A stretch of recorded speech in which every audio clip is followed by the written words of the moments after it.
is a reason the police welded room 404 shut. And it wasn't because of a murder. 3 students used to live here. They didn't die.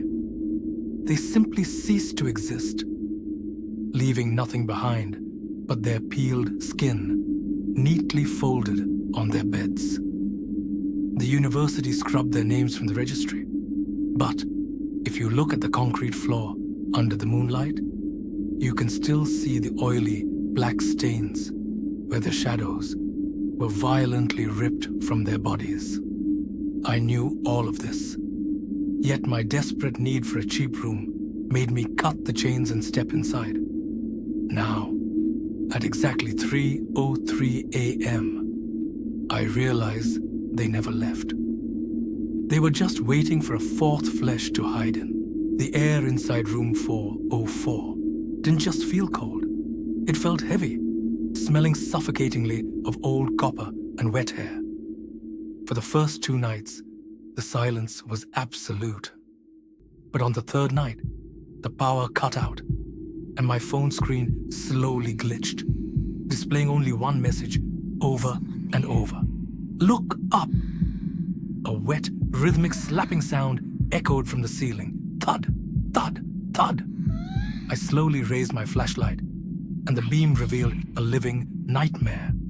The ceiling was sweating a black, viscous grease, and the shadows of the 3 missing students were crawling upside down like broken, skeletal spiders. Their faces had no eyes or mouths, just smooth, blank skin, tightly stretched over bone, vibrating with a silent, agonizing shriek. Before I could even drop my phone, the shadows unglued themselves from the concrete and drifted downward, surrounding my bed. They didn't attack me. Instead, their long, impossibly cold fingers gently pressed against my lips, freezing my breath instantly. They weren't trying to kill me, they were trying to warn me. Their hollow, empty faces pointed toward the dark corner of the closet, where the wall was slowly tearing open, like a wet wound. A chorus of thousands of distorted, weeping voices vibrated directly inside my skull, begging me to run before the thing that swallowed them noticed I was awake.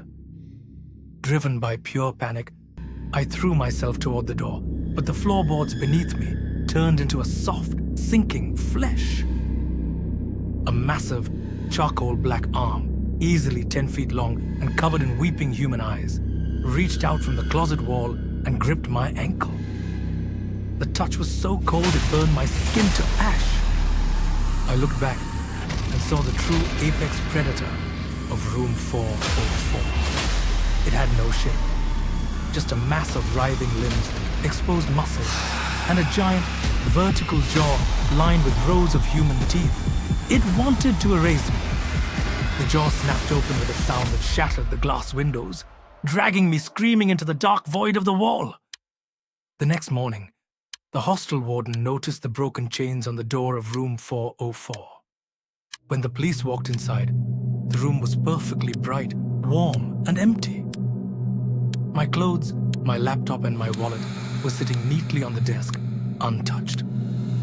The case was instantly dismissed.